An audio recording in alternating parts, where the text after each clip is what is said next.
Hello everybody, it's your friend Dr. John and I am so excited to see you. Now, when you think of Switzerland, what comes to mind? For me, it was always cheese, chocolate, and of course those big, beautiful, pointy mountains, the Alps. And yes, they are spectacular. Truly, you should see them. But I discovered something on my last trip. Switzerland is so much more than just the Alps. It's like finding out your favorite restaurant has a secret menu, and everything on it is even more delicious. It's a country packed with these little pockets of wonder, these hidden gems that will just knock your socks off. So I thought, why don't we go on a little adventure together? I want to take you on a journey to explore a side of Switzerland you might not know. We're going to wander through vineyards that spill into shimmering lakes, stand before waterfalls so powerful you can feel them in your chest, and walk through towns that look like they've been plucked straight out of a storybook. This isn't just about seeing pretty places. It's about feeling that sense of awe, that little buzz of discovery that makes travel so special. Are you ready? I hope you are. Pack your sense of wonder, bring your appetite for beauty, and maybe a snack. I always have a snack, because we are about to uncover 10 of Switzerland's most breathtaking secret views. And trust me, you are going to love this. It's going to be fantastic. Let's go. Come on. What are we waiting for? Okay, first stop. Look at this. Can you believe this place? We're in Lavaux, and these aren't just any vineyards. These are the Lavaux Vineyard terraces, a UNESCO World Heritage Site. And you can see why? It's like a giant green staircase tumbling right down into the beautiful, sparkling waters of Lake Geneva. I mean, who thought of this? It's genius. The Swiss, that's who. And the light. Oh, the light. They talk about the three suns here. You have the sun in the sky, the sun reflecting off the lake, and the sun's warmth stored in these ancient stone walls. You can walk for hours on these little paths, winding through the vines, with the lake winking at you from below. You half expect someone to pop out and offer you a glass of chasselas, the local wine.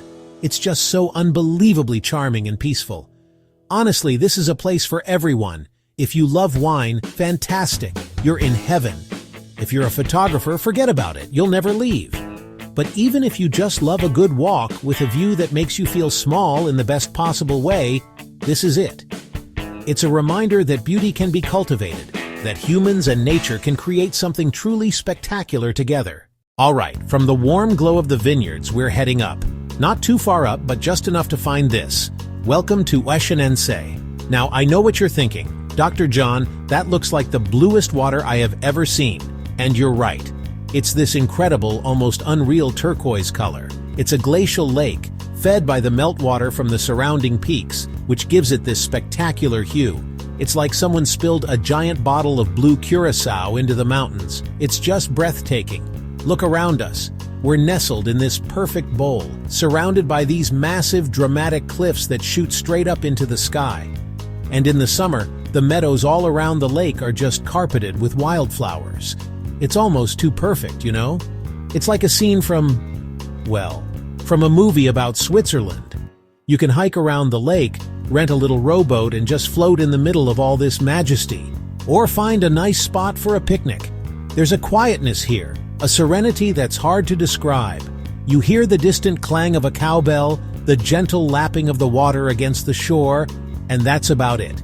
It's a place that invites you to just sit, to breathe, to be still and soak it all in. It's nature's therapy session.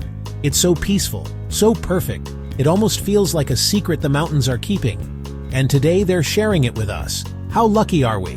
This is one of those places that gets into your soul. Okay, prepare yourselves. What we're about to see is immense. This is the Great Aletsch Glacier, and when I say great, I mean it. This is the largest glacier in the Alps, a colossal river of ice stretching for over 23 kilometers. It's hard to even comprehend the scale of it from up here. It looks like a giant frozen superhighway carved right through the heart of the mountains. You see those dark lines running down the middle? Those are medial moraines, where two smaller glaciers have merged. It's a science lesson and a masterpiece all in one. Getting here, standing at one of these viewpoints like Eggeshorn or Bettmerhorn, you feel a real sense of awe. It's a humbling experience.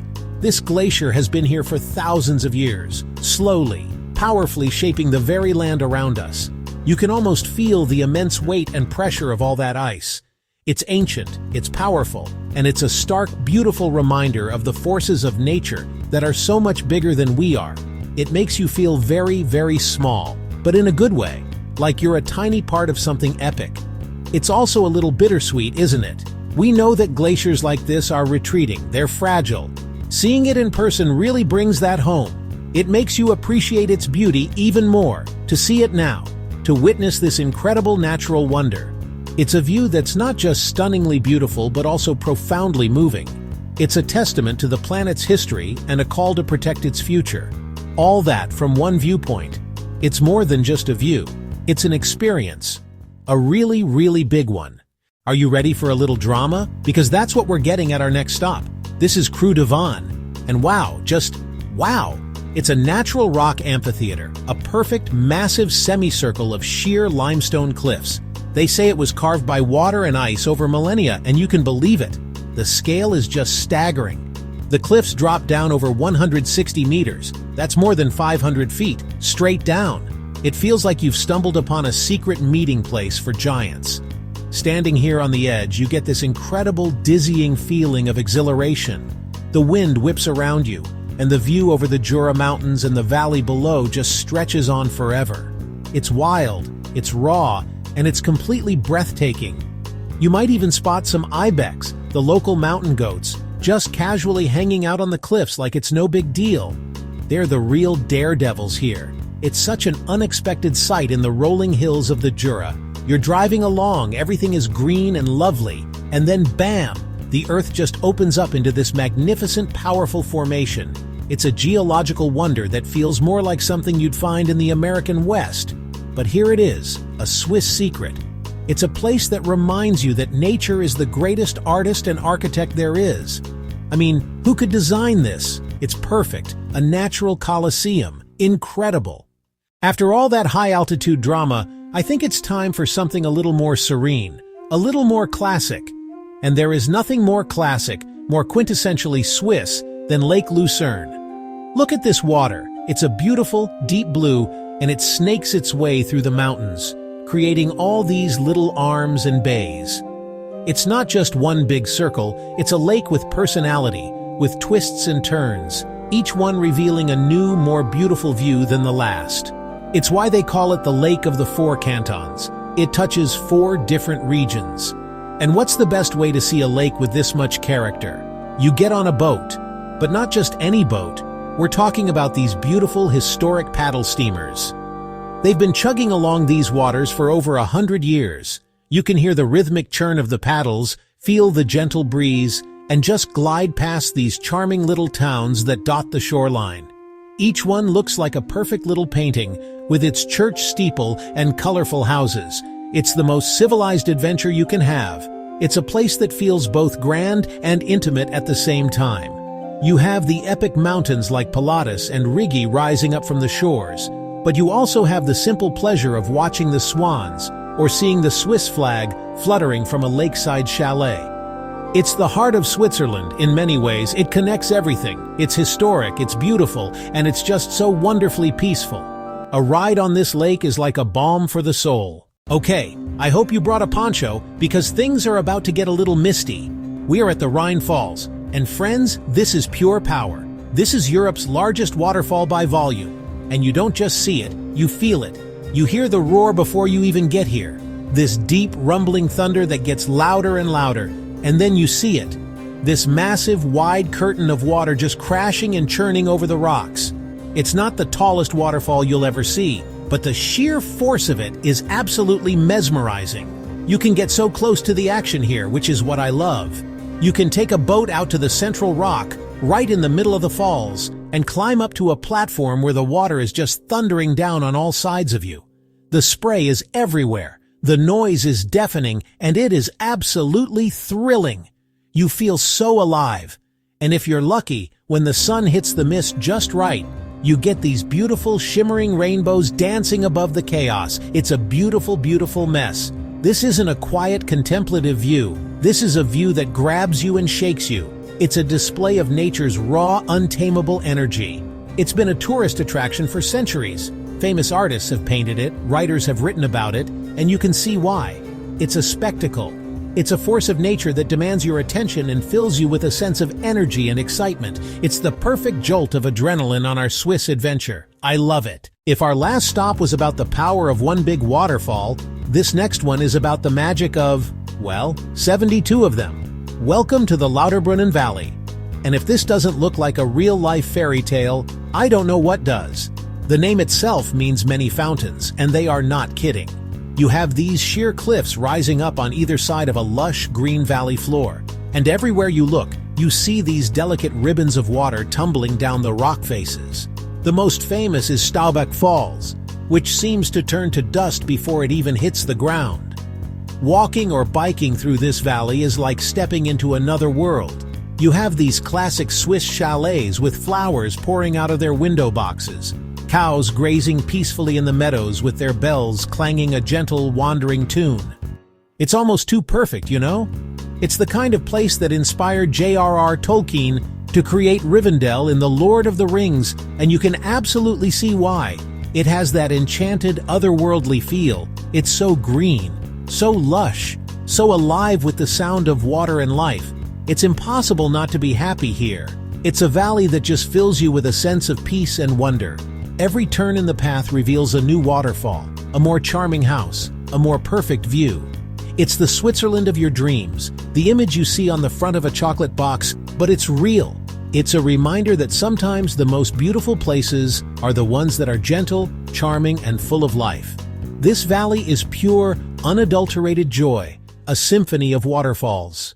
Sometimes the biggest wonders come in the smallest packages. And that brings us here, to Blausee, which literally means blue lake. And I have to say, the name is not an exaggeration. This is a small lake, nestled in the middle of a beautiful, mossy, magical forest. But the water, oh, the water is something else. It is so unbelievably clear, you can see every pebble, every branch, every trout swimming at the bottom as if there were no water there at all. It's like looking through liquid glass. And the color, it's this intense, deep cobalt blue. The legend says the lake gets its color from the tears of a broken-hearted maiden who had eyes of the same blue. It's a sad story, but it adds to the mystical fairy tale atmosphere of the place. There's even a statue of her submerged in the lake. It's all very romantic and a little bit spooky in the best way. You walk along these winding paths through the forest, the light filtering through the trees, and then you come upon this hidden jewel. It's a real discovery. This isn't a grand, sweeping vista. It's an intimate, enchanting little world. You can take a glass-bottom boat ride, which is funny because the water is so clear you don't even need it.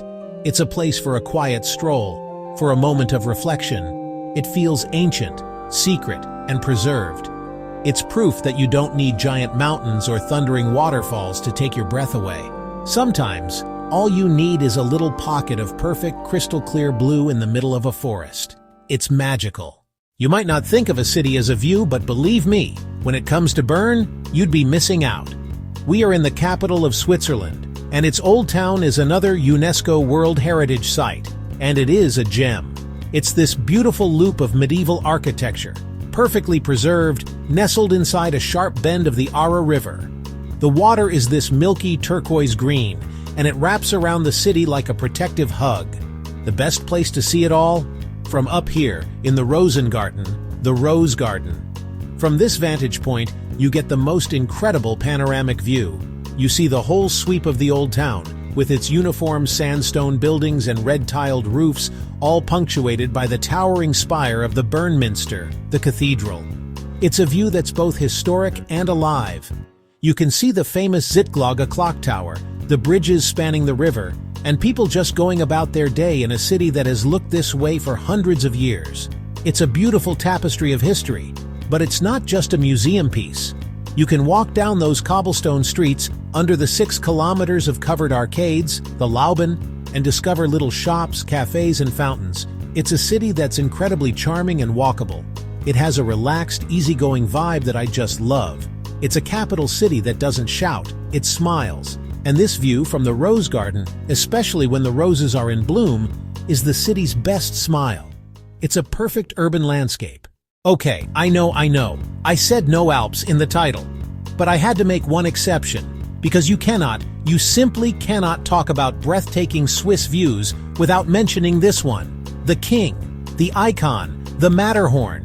It's not the highest mountain, but it is the most famous, the most recognizable. It's a perfect pyramid-shaped tooth of rock that just commands the sky. Seeing it in person for the first time, it's a moment you never forget. It's just there, powerful, majestic, and unbelievably beautiful.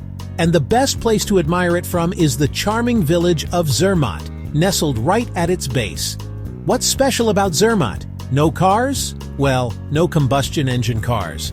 They have these little electric taxis and carts that hum around quietly. It makes the air so clean and the streets so peaceful.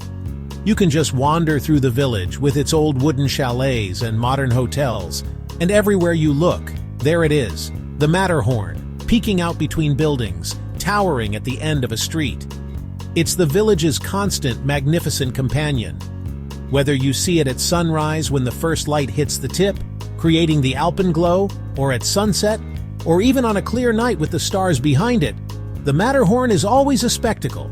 It's more than a mountain, it's a symbol of nature's artistry and power. It's the grand finale to our journey for a reason. It embodies that sense of awe that we've been chasing all across this beautiful country. It's the ultimate Swiss view, and a perfect, magnificent end to our adventure. I mean, come on, look at it. And there you have it, friends. 10 breathtaking views, 10 incredible memories. From the sun-kissed vineyards of Lavaux to the thundering power of the Rhine Falls, and all the way to the foot of the mighty Matterhorn. What a trip! Switzerland showed us its secrets, and they were more beautiful than I could have ever imagined. It's a country that constantly surprises you, with a new wonder around every corner, down every valley, and at the top of every hill. I hope this journey has inspired a little bit of wanderlust in you. These places are more than just pictures on a screen. They're real, they're out there, and they are waiting for you. So maybe, just maybe, you'll add 1 or 2 of these spots to your own travel bucket list. I promise you won't regret it, and I want to hear from you. What was your favorite view? Or is there a secret Swiss spot that I missed? Let me know in the comments below. I love reading about your adventures as much as I love sharing mine. It's how we connect, how we build our little community of fellow explorers. Thank you so much for coming along with me on this journey. It's always better when we can share it. If you had a good time, don't forget to like and subscribe for more adventures. Because the world is a big, beautiful, and delicious place, and there is so much more to see, to taste, and to experience together. Until next time, friends, be well, be curious, and I'll see you on the next adventure. Bye-bye.